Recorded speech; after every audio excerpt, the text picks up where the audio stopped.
Hello friends, ഇന്ന് കാണിക്കുന്നത് കടല ചുണ്ടൽ അഥവാ കടല സുണ്ടൽ എന്ന് പറയുന്ന റെസിപ്പിയാണ്. 4 മണിക്കൊക്കെ നമ്മൾ എണ്ണ പലഹാരങ്ങളൊക്കെ അവോയ്ഡ് ചെയ്യുന്നവരുണ്ടല്ലോ, അവർക്കൊക്കെ പറ്റിയ നല്ലൊരു റെസിപ്പിയാണ്. ഇൻഗ്രീഡിയൻസ് ഒക്കെ നമ്മുടെ ഇഷ്ടത്തിന് കൂട്ടിയൊക്കെ ചേർത്തുകൊണ്ട് സ്വാദിഷ്ടമായിട്ട് ചെയ്തെടുക്കാൻ പറ്റിയ നല്ലൊരു റെസിപ്പിയാണ്. നല്ല തികച്ച് ഹെൽത്തി ആയിട്ടുള്ള റെസിപ്പി കൂടിയാണ്. എങ്ങനെ ചെയ്തെടുക്കുന്നത് നോക്കാം. ഞാനിവിടെ കുറച്ച് കടല എടുത്തിട്ടുണ്ട്. പ്രത്യേകിച്ച് അളവൊന്നുമില്ല. രാത്രി ഫുള്ളായിട്ട് കുതിർത്ത് വെച്ചതിന് ശേഷം നല്ലവണ്ണം കഴുകി പാകത്തിനുള്ള ഉപ്പും ചേർത്ത് വേവിച്ചെടുക്കണം. അപ്പോൾ കുറച്ച് വെള്ളം ഒഴിക്കാവും. ഒരുപാട് വെള്ളം വരാൻ പാടില്ല. അതായത് വെന്തതിന് ശേഷം ഒരുപാട് വെള്ളം വരാനായിട്ട് പാടില്ല. നിങ്ങളുടെ കുക്കറിൻ്റെ അനുസരിച്ച് പാകത്തിന് വെള്ളം ഒഴിച്ച് വേവിച്ചെടുക്കുക. അഥവാ വെന്തതിന് ശേഷം ഒരല്പം വെള്ളം ഉണ്ടെന്നുണ്ടെങ്കിൽ അതൊന്ന് ചൂടാക്കി കുക്കറൊന്ന് ചൂടാക്കിയതിന് ശേഷം ഒന്ന് വറ്റിച്ചെടുക്കാവുന്നതാണ്. ഇതിപ്പം പാകത്തിന് വെന്തിട്ടുണ്ട്. വെള്ളമൊന്നുമില്ല. ഇതിനി ഒന്ന് മാറ്റി വയ്ക്കാം.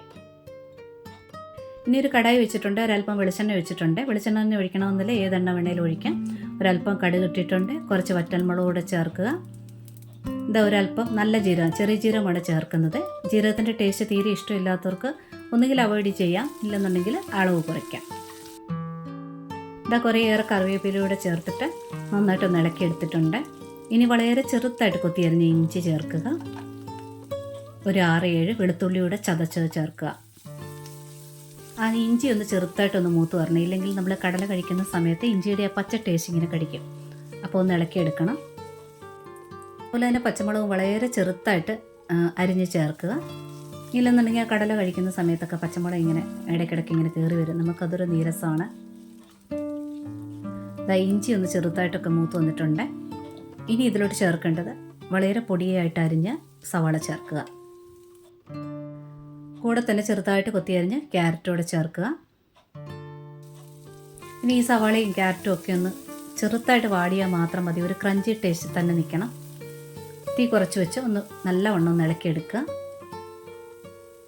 ഇപ്പോൾ ചേർത്തത് ഉപ്പാണ്. സവാളയ്ക്കും ക്യാരറ്റിനും മാത്രമായിട്ട് ഉപ്പ് ചേർത്തിട്ടുണ്ട്. ഇനി 2 പിഞ്ച് കായപ്പൊടിയാണ് ചേർക്കുന്നത്. ഇതുകൂടെ ചേർത്തുകൊണ്ട് ഇളക്കിയെടുക്കുക. ഈ സവാളയുടെയും ക്യാരറ്റിൻ്റെ അളവൊന്നും പ്രത്യേകിച്ചില്ല, നിങ്ങളുടെ ഇഷ്ടം അനുസരിച്ച് ചേർക്കുക. സാധാരണ സുണ്ടലിനകത്ത് ക്യാരറ്റ് ചേർക്കാറില്ല. ഇങ്ങനെയൊക്കെ ചേർക്കുകയാണെന്നുണ്ടെങ്കിൽ നമ്മൾ അറിയാതെ തന്നെ നമ്മുടെ ആഹാരത്തിനകത്തൊക്കെ ഈ ക്യാരറ്റൊക്കെ ഉൾപ്പെടുത്താനായിട്ട് പറ്റും. ഇതൊക്കെ ഒന്ന് വാടി വന്നിട്ടുണ്ട്. ഇനി ഇതിലോട്ട് ചേർക്കുന്നത് കടലയാണ്. വെള്ളം ഒട്ടുമില്ലാതെ പാകത്തിനാണ് വേവിച്ചെടുത്തിട്ടുള്ളത്. ഇനി തീ കുറച്ച് തന്നെ വെച്ചുകൊണ്ട് തന്നെ നന്നായിട്ടൊന്ന് മിക്സ് ചെയ്തെടുക്കുക. കാരണം തീ കൂട്ടി കടല അങ്ങ് ഡ്രൈ ആക്കേണ്ട ആവശ്യമില്ല. നന്നായിട്ടൊന്ന് മിക്സ് ചെയ്തെടുത്താൽ മതി. അതുപോലെ തന്നെ വീഡിയോ കണ്ട് ഇഷ്ടപ്പെടുകയാണെന്നുണ്ടെങ്കിൽ ലൈക്കും സബ്സ്ക്രൈബും ഒക്കെ തന്ന് സപ്പോർട്ട് ചെയ്യാൻ കൂടി മറന്നുപോലെ.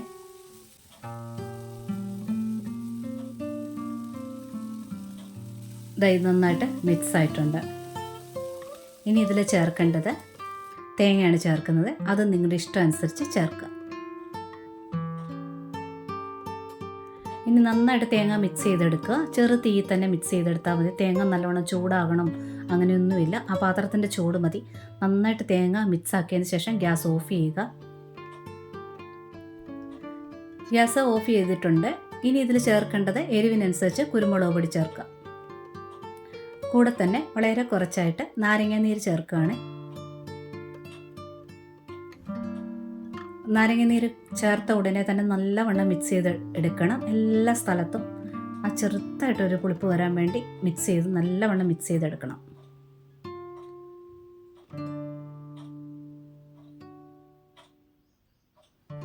തേങ്ങ ഒന്നും ഒരുപാടിട്ട് ചൂടാക്കണ്ട. തേങ്ങയുടെ ആ ഒരു ടേസ്റ്റ് നിൽക്കണം.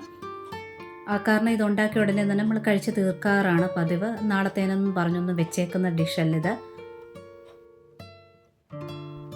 ഇനി മല്ലിയില ഇഷ്ടമുള്ളവർക്ക് മല്ലിയില ഇതിൽ ധാരാളം ചേർക്കാവുന്നതാണ്. അതേപോലെ തന്നെ ചാട്ട് മസാല ഇഷ്ടമുള്ളവർക്ക് ചാട്ട് മസാലയും ഈ സമയത്ത് ചേർത്ത് ഇളക്കാവുന്നതാണ്. ഞാനിപ്പോൾ ചാട്ട് മസാല ഒന്നും ചേർക്കുന്നില്ല. നമ്മളിത് വിളമ്പി വെച്ചതിന് ശേഷം അതിൻ്റെ മുകളിലോട്ട് വളരെ ചെറുതായിട്ട് കൊത്തിയരിഞ്ഞ സവാള കുറച്ചുകൂടി ചേർക്കുന്നത് നല്ല ടേസ്റ്റാണ്. ഇവിടെ കടല തീയൊക്കെ കൂട്ടി വെച്ച് ഒരുപാട് ഡ്രൈ ആക്കി എടുക്കരുത്. നല്ല സോഫ്റ്റായിട്ട് തന്നെ ഇരിക്കണം.